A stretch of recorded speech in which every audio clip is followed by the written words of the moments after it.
Alright, see, we check it out. Everything's alright. Let's see.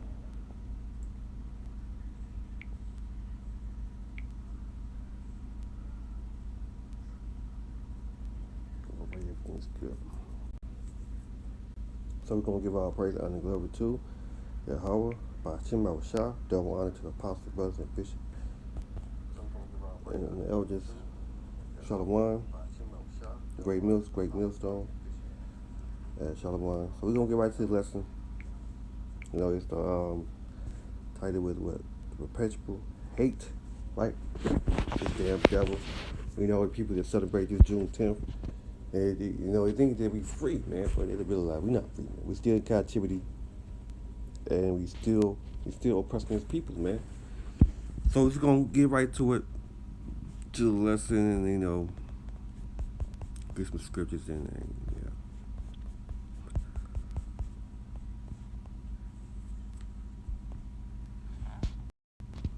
Bring this out. Get right into it. You're absolutely right. In the summer of 1917, of parts of the South that had large black populations, black men start voting other black men into office. Some places had black sheriffs. So this immediately changes the politics of the South. So the Ku Klux Klan arises as the violent wing of the Democratic Party. We're familiar with the KKK, but there were a number of white vigilante groups that existed during this time that terrorized African Americans. By the early 1900s, the black community had already established itself with neighborhoods, businesses, and schools, but blacks still weren't considered as equal. With segregation and Jim Crow laws, they were still being treated like second-class citizens. Segregation laws restricted every public space where Southerners could possibly make contact. When we say Jim Crow law, we're referring to legal segregation. Boston creates segregation laws in order to separate black and white passengers on city streetcars in the 1840s. People in Boston started to refer to the black section of streetcars as the Jim Crow section. They did that because Jim Crow referred to a popular minstrel figure. Early on, it was white performers, typically white men, who would blacken their faces using burnt cork, but Jim Crow was the most popular blackface minstrel character. So popular that many white people in the United States began to identify the name Jim Crow with black people.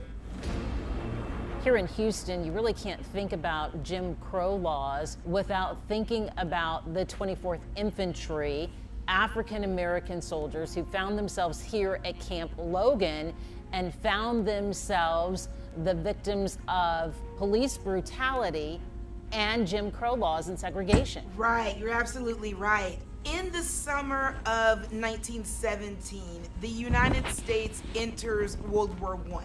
The U.S. military was still segregated. The military was constructing a training facility called Camp Logan. So when these 700 black soldiers show up in Houston, Jim Crow is alive and well. And you got to remember, it's a new thing. And these soldiers had fought in the Spanish-American War, had gone up San Juan Hill, had fought in the Philippines. They weren't used to being treated as second-class citizens. It all came to a head that August when Houston police officers were accused of attacking and killing one of the soldiers. Black soldiers of Camp Logan then marched from what's now Memorial Park to the city of Houston. This was a push against Jim Crow authority. Mutiny and rioting ensued. It was a strike against police brutality. 16 white people were killed, mostly civilians. 4 black soldiers died. The deadly encounter led to the soldiers' court-martial, the largest murder trial in U.S. history. I saw the photograph of the trial. That blew my mind. Here are these 63 black soldiers surrounded by white soldiers with fixed bayonets on their rifles. And the caption said the largest murder trial in American history. And I had never heard anything about this, nothing. In the end, 19 soldiers were hanged and all but 8 Of 118 soldiers charged were convicted for their part in the Houston riot of 1917.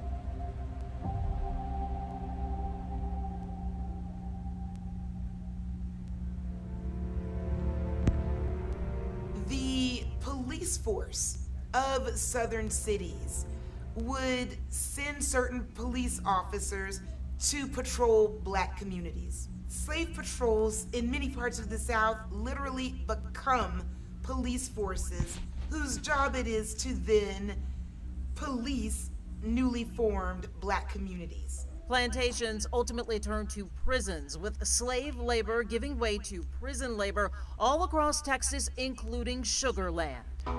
This building is actually 80 years old. It was originally a prison and part of the Texas prison system. It was an extension of the Central State Prison Farm. The big brick building, known as 2 Camp, opened in 1939. It was a prison population of color, primarily African American, some Hispanic. The inmates worked the fields of the state-run farm. An inmate recalled that upon arriving at 2 Camp in 1960, he was immediately ushered out into the fields to pick cotton. At the end of a grueling day, workers would return to the dormitory, where life was often just as hard. They lived in very close quarters, actually in very hot conditions and very cold conditions. Its occupants are mostly children now, but for 30 years, this structure housed inmates.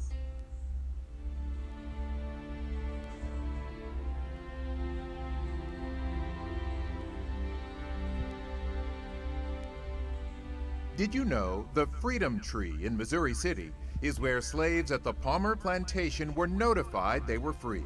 They were told they could continue working the land, but their only form of payment would be a share of their crop. The Freedom Tree is located along Misty Hollow Drive, that's between Glen Lakes and Lake Olympia Boulevards.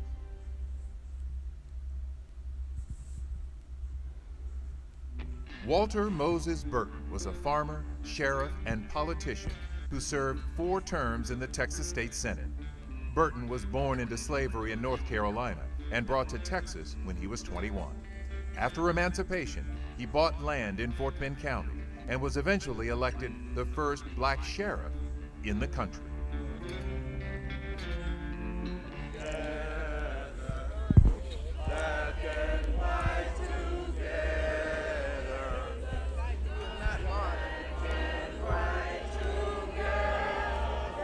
Are you registered to vote? No, I'm not. I have tried twice, and I was turned down both times. Lost my job. You had Jim Crow laws, you had poll taxes, and slowly you see things that are going backwards. So the first way you see a push against black political organizing is through the Klan. Thousands of people would sometimes show up to watch a crowd of people lynch, burn, and mutilate, in some cases, black bodies. The people who were lynched were usually people who stood up for themselves economically or politically. Self-styled so-called militias were using violence to subdue black voters. By the 1890s, enough violent intimidation had happened that you have white Democrats returning to power in states across the former Confederacy.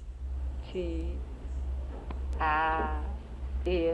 fact that we're still struggling with attempts to disfranchise voters shows exactly why we have to look at segregation as this multi-pronged attack on equality.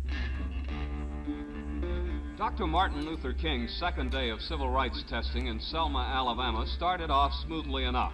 But when the would-be registrants and those who accompanied them arrived at the Dallas County Courthouse, it was a different story. Segregation was labeled separate but equal, but was far from it. Religious leaders like Dr. Martin Luther King Jr., Fred Shuttleworth, and Houston's Reverend Bill Lawson began to help in protest against it. The movement spreads across the South. Students at Texas Southern University especially began to boycott and then gain allies, in some cases from white students from nearby colleges. 13 of them, to be precise. On March 4th, 1960, they marched, but they went to the lunch counters at the wine gardens on Alameda, and they sat, and they sat.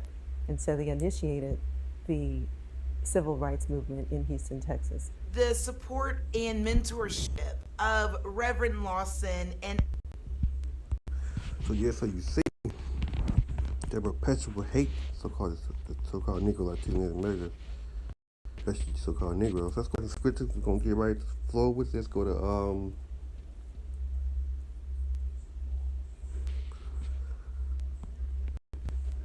you will 3 verse.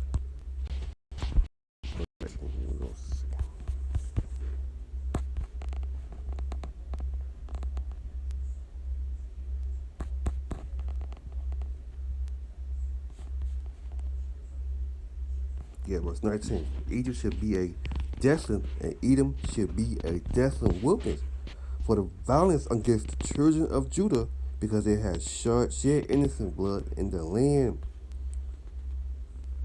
Right, shed innocent blood in the land.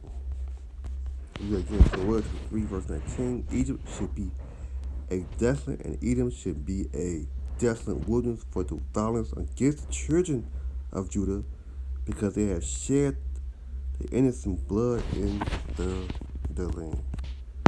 Move along. Let's go to Amos chapter 1 verse 11.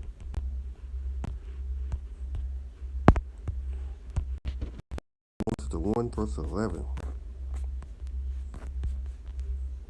Thou said the Lord, for the 3 transgressions of Edom, and for 4 I will not turn away the punish thereof, because they did pursue his brother with the sword, and did cast off pity, and he kept his anger, did tear perpetual, and kept his wrath forever. Right, he kept his wrath forever, man.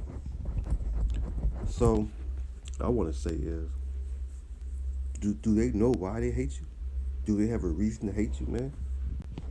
They don't know why they hate you, you so-called Negro Latino Americans, especially you so-called Negroes. They don't know why they hate you.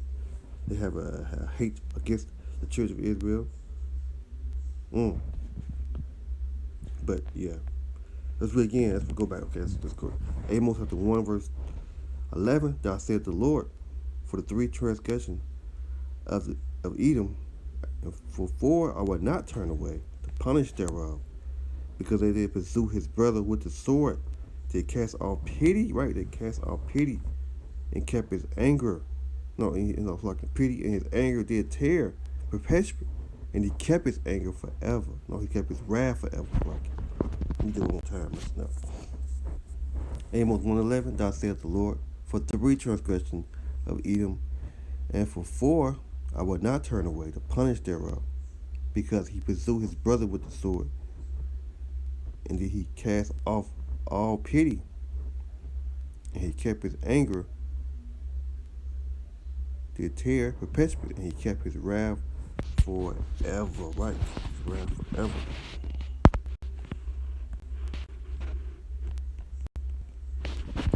Let's move on.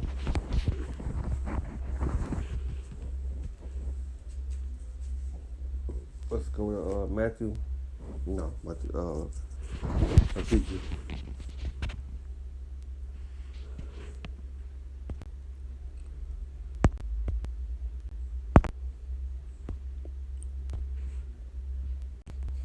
No, let's go to Ezekiel.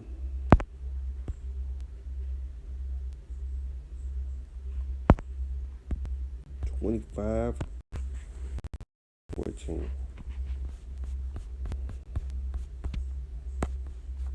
Verse 12. Thou said the Lord, power, because the Edom had dealt against the house of Judah, and by taking vengeance, right, by taking vengeance, and it had great offense, he had revenged himself upon them. Therefore thou said the Lord, power, I will stretch out my hand upon Edom, and I will cut off man and beast from it, and I will make it desolate from Teman, and they of Teman, and shall fall by the sword. Verse 14. And I will lay my vengeance upon Edom by the hand of my people Israel, and they shall do in Edom according to my anger, according to my fury, and thou shalt know my vengeance, said the Lord. Yahweh Bashem, I'll show you why. We shall know my vengeance, said the Lord. Yahweh Bashem.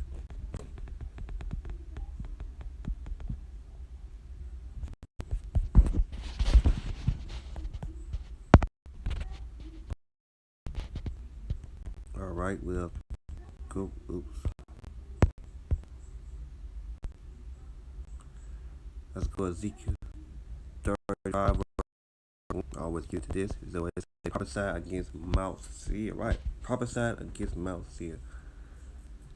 As you see, Ezekiel 35 verse 1. Moreover, the word of the Lord came to me, say, Son of man, set thy face against Mount Seir and prophesy against it, right? Prophesy against it.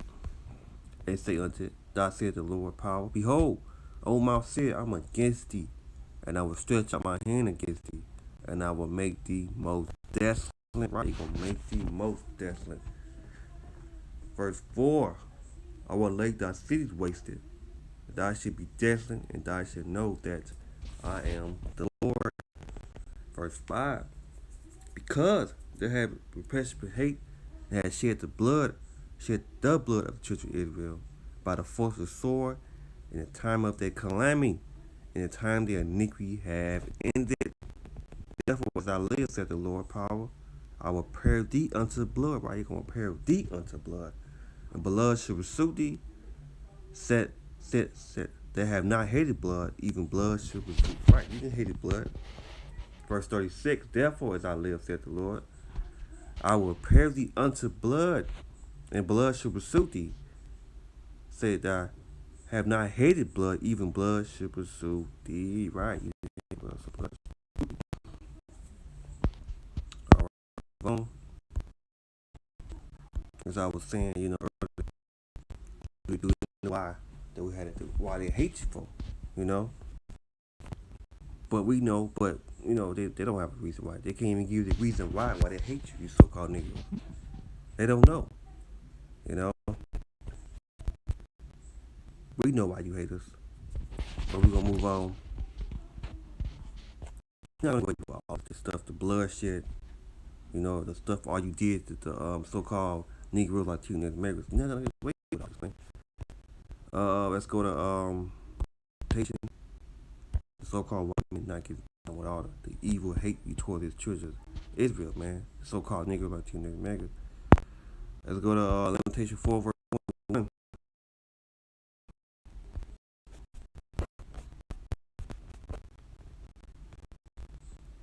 It said, rejoice and be glad, O daughter of Edom, that dwell in the land of Uz. The cup also should be passed through unto thee. Thou shalt be drunken, and thou shalt make thyself naked. The punishment of thy iniquity is accomplished, O daughter of Zion.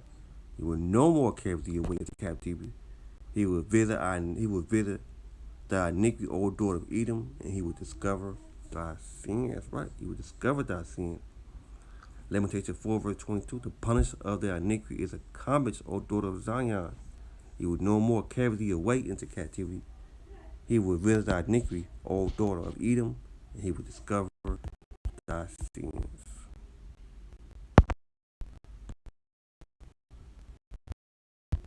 Let's go to Jeremiah.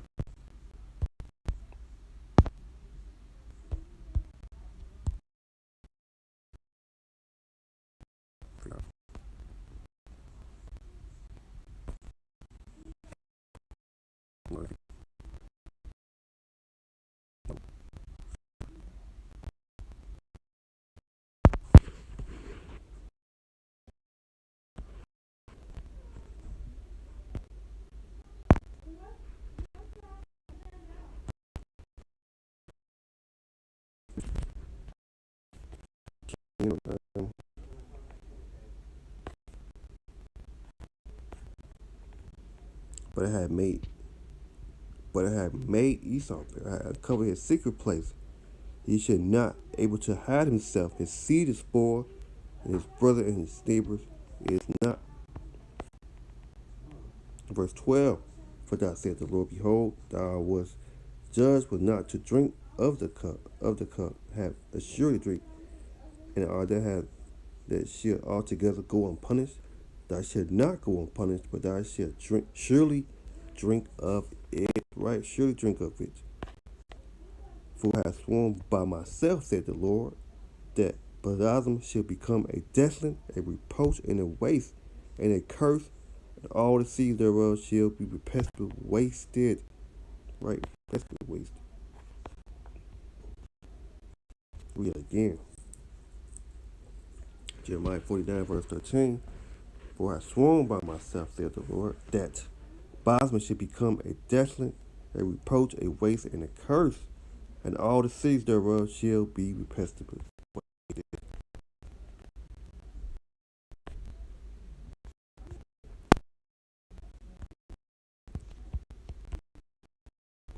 All right, okay. What? Let me see.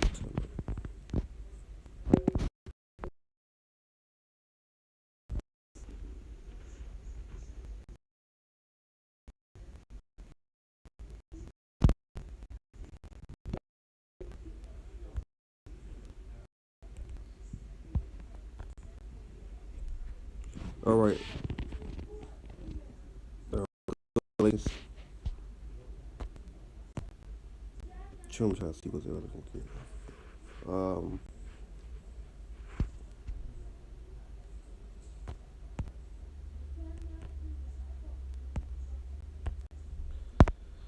Galatians 6, verse 7.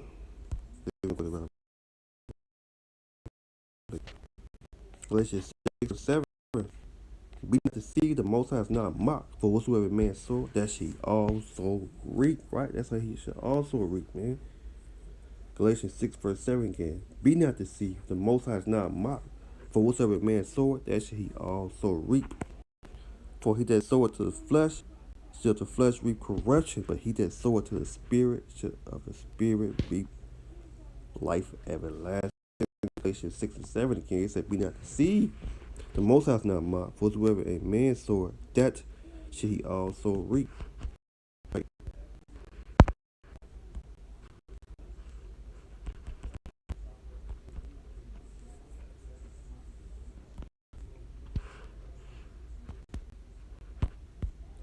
Revelation chapter 13, verse 9.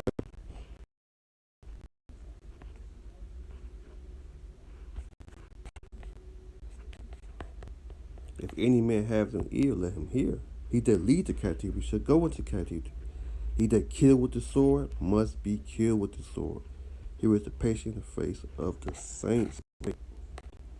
Revelation chapter 3, Revelation chapter 13, verse 10. He that leave the captivity shall go into captivity. He that kill with the sword must be killed with the sword. Here is the patience in the face, the faith of the saints.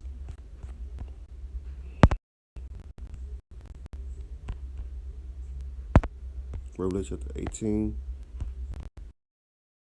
4, 5, I think it is.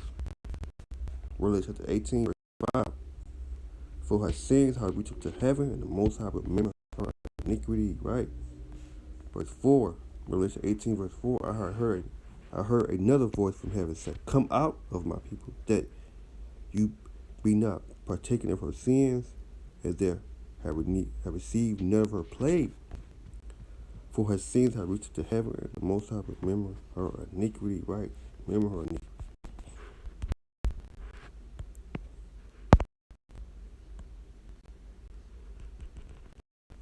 Let me see in time like that.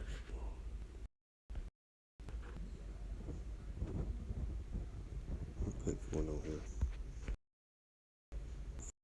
13 minutes now. Okay.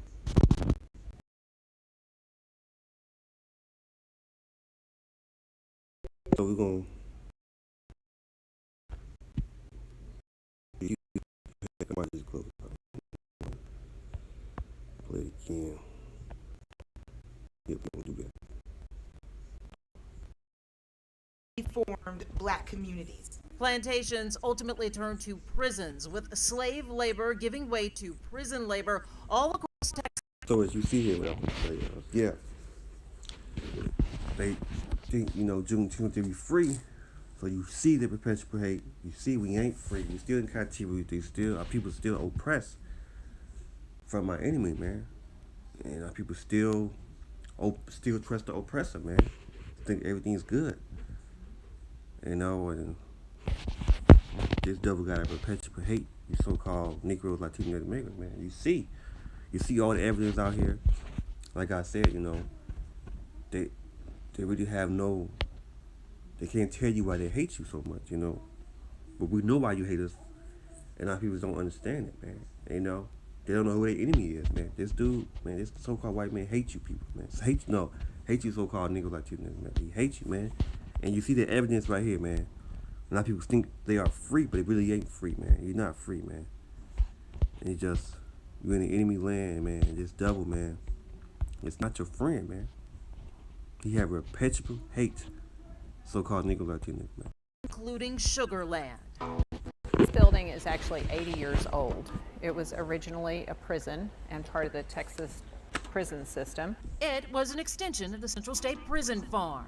The big brick building known as 2 Camp opened in 1939. It was a prison population of color, primarily African American, some Hispanic. The inmates worked the fields of the state-run farm. An inmate recalled that upon arriving at 2 Camp in 1960, he was immediately ushered out into the fields to pick cotton. At the end of a grueling day, workers would return to the dormitory, where life was often just as hard. They lived in very close quarters, actually in very hot conditions and very cold conditions. Its occupants are mostly children now, but for 30 years, this structure housed inmates.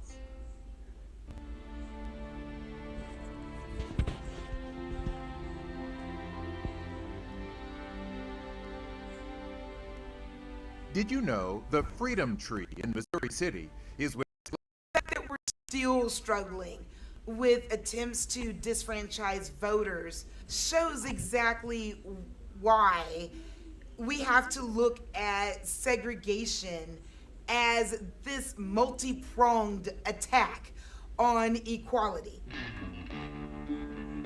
Dr. Martin Luther King's second day of civil rights testing in Selma, Alabama started off smoothly enough. But when the would-be registrants and those who accompanied them arrived at the Dallas County Courthouse, it was a different story. Segregation was labeled separate but equal, but was far from it. Religious leaders like Dr. Martin Luther King Jr., Fred Shuttleworth, and Houston's Reverend Bill Lawson began to help in protest against it. The movement spreads across the South. Students at Texas Southern University especially begin to boycott and then gain allies, in some cases from white students from nearby colleges. 13 of them, to be precise. On March 4th, 1960, they marched, but they went to the lunch counter. You see, yeah, it's the secret.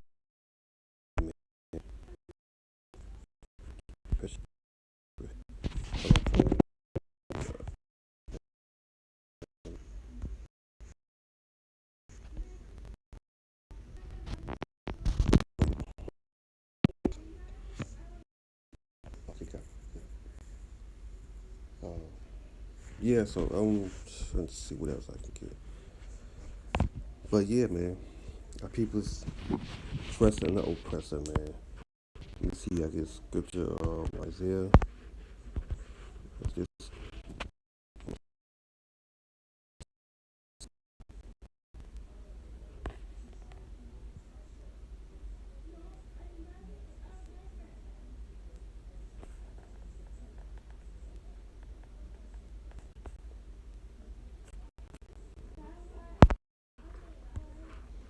That's all it is. I'm gonna close it out.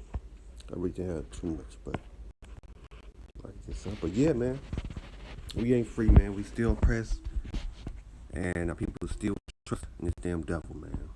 Think he's your friend. He have a perpetual hate, and you know, hey, so I'm gonna close it out.